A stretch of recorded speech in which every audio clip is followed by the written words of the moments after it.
Hey everybody, ready for another Book Tag? My friend Olive over at bookolive was nice enough to tag me in her original tag, the Boujee Booktuber Tag. So here we go, let's get started.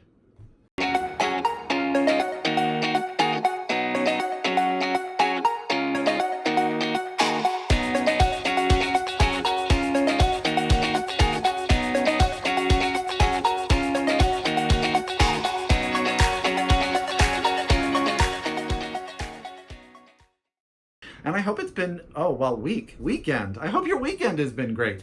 I hope it's been full of a lot of amazing reading because, I've already finished a book and started another book, so I'm having a pretty darn good reading weekend myself. I was kindly tagged by my friend Olive over at abookolive in a new tag that she created called the Boujee Booktuber Tag. She sort of discussed, and I'll link her video down below, that she wanted to sort of discuss about the money part that goes into booktube and being a book lover and some of the stuff that maybe we don't always talk about, but it is an important aspect of putting a booktube channel on and what we do and how we buy books and how we collect and how we think about that part of the business. So I thought I would give it a try. I will say, I watched Olive's video and we are very, very different. So I will have very different answers than she did. So we might as well get started. Question number 1. What is your average monthly budget for books? So I actually don't have a budget. I've never had a budget. I have really scaled back my book buying since probably the start of the year. I have so many books to read. It has gotten so out of control that I am really trying to be better at buying the books that I really, really want and maybe not doing as much impulse buying as I used to do in the past. I used to allow myself to do book shopping about 2 times a month, and I would go and I'd allow myself about 3 books. So about $60, $65 in total. But this year has definitely been scaled back from that. Unless I just really want a book, then I'll go buy it and I'll do a little bit of extra shopping. But I'd never have said, okay, you can only spend this much money, because I know I would never stay within it. I would never stay within the budget because there's too many amazing books that I want to buy. Question number 2, what is the most you've ever spent in a bookstore? So there's no judgment. This is a judge-free zone.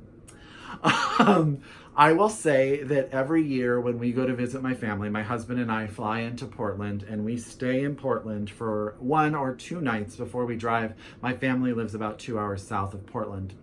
And mainly for me, it is an opportunity to shop at Powell's bookstore, which is absolutely one of my favorite bookstores in all of the United States, hands down.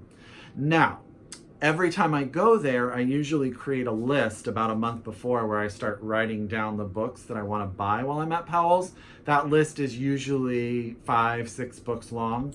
And then I just go shopping and I just spend hours and hours. So on average, at Christmas time at Powell's, I probably spend between $350 and $450 at Powell's every Christmas. And it's sort of like my Christmas present to myself for all that hard work for the whole entire year.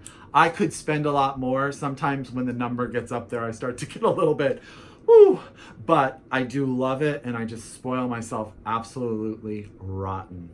Question number 3, are you willing to pay full price for a brand new release, or will you wait until you have a coupon or there's a sale? Hands down, I will spend full price on a book. I have so many friends that are authors now, and I know how, for me, it's just a way that I can support that author. If you can afford it and you can purchase a brand new book, for me, it's just something that I feel like I can do, so I go out and I do it. I think that there's nothing wrong for waiting for it to drop in price or having a coupon, but for me, I have no issues paying full price for a book, just because I like to support that author, and being able to do it for myself is just something that I really appreciate myself being able to do. Does that make sense? Question number 4, would you rather buy 1 new book or several less expensive used copies? Probably 1 new book. I don't buy a lot of used books, mainly because I don't get rid of a lot of books. So most of my books, once they are read, are added to these shelves behind me. So I'm always really wanting to get my own copy so that I can just put it on the shelf and it adds to the decor. Used books, I usually only go into the used bookstore when I'm buying a book that I'm not sure that I'm going to like, and or it's something for a book club or something that I'm not sure that I even will want to keep, or I'm looking for a backlist title that is not being found in a bookstore easily. What do you think is a reasonable price for a new hardback book, a paperback, or an ebook? So for me, I think that a hardback book, I am willing to, it really depends on the size. And this is a conversation I have with my husband quite often in the bookstore. I can't spend $26 on a hardback that's 150 or 60 pages. For me, that doesn't seem like it's bang for your buck. But if it's a 350, a 400 page book, I'll say $25, $26. I'm perfectly good with that. If it's shorter, I do think that the price should sort of drop with that. A paperback, I think anything between $10 and $15, again, depending on the size. I bought one book, it was like this big and it was like 70 pages and I really, really wanted it, but it was still like $14 and I thought that that was a bit overpriced. I understand what goes into all of it and stuff, but for me it sort of correlates with the size, what you're getting for it. I don't buy a lot of ebooks, but I think ebooks should be significantly less expensive for a couple reasons. One, you can't really share an ebook as much as you can share a physical copy. So once you purchase it, for a lot of people, it's just yours and you can't do much with it. Two, I think that the production of it is so inexpensive that it really shouldn't be really the same price as a paperback or a hardback book. Let me see. Question number 6, is a signed book worth more to you? How about a first edition? I've never really thought about first editions, but absolutely signed books. Usually because when I get a book signed, it's because I've gone to an author event and met someone. That's what all of my signed books behind me are. So I have sort of an experience that went with that signed book. And so I absolutely will buy a hardback and get it signed and bring all of the ones that I bought in the past if I've been a fan of the author for a really long time, because I really love having signed and autographed books on my shelf and meeting authors and just sort of gushing over them. They're my rock stars, so it's sort of like having an autograph collection behind me. Question number 7, what is your most valuable book, sentimental or actual value? I don't know actual value. I don't know that I have any book that is really worth a ton of money.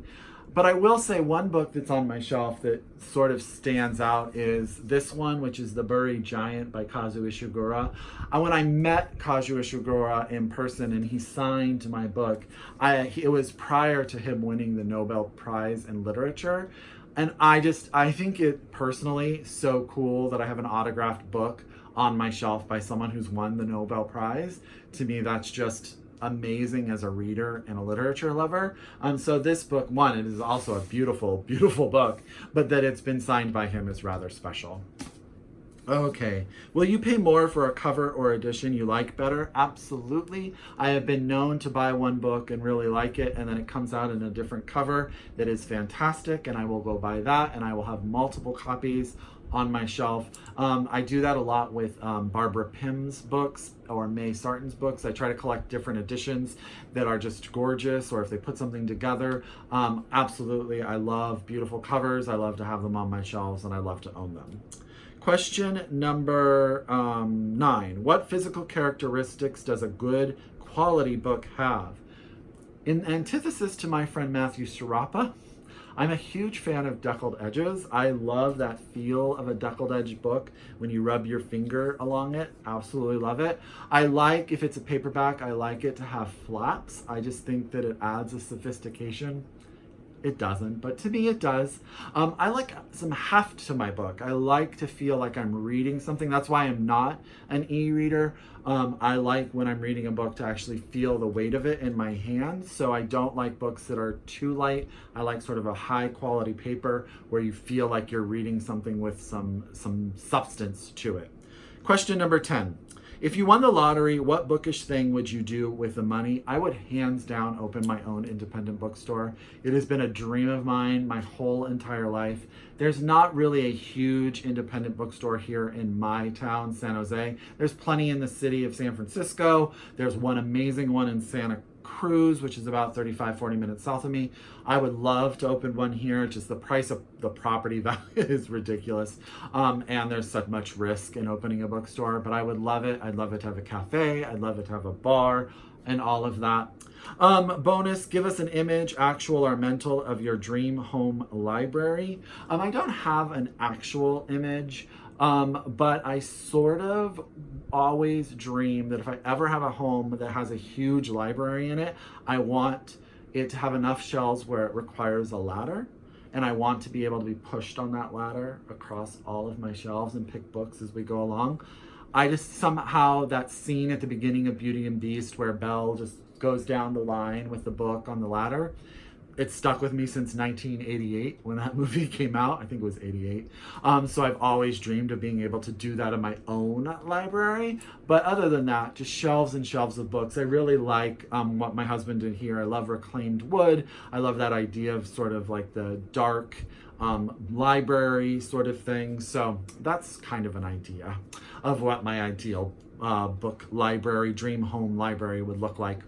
I want to thank Olive so much for tagging me. I hope you guys liked my answers to these questions. I'm not going to tag anyone specific. I'm just going to tag all of you. If you guys feel like doing this video, please do it, and please let me know that you've done it, and I'll go watch your videos.